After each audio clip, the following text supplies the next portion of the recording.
I planted this tree last year to help give some shade, evening shade, to this chicken house, and it's blooming out. It's a bird of paradise, a desert bird of paradise.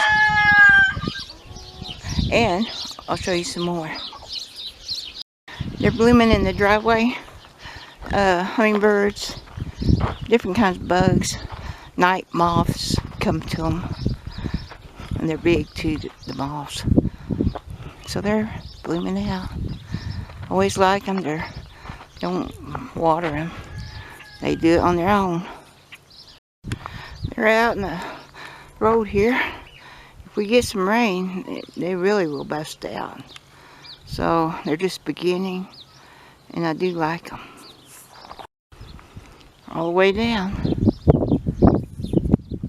I got the driveway chickens out. What are you girls doing? What are you doing? Thanks for watching. Talk to you on the next video. Bye. See, the chickens like to get under them. Yeah. Y'all have a good old time over here.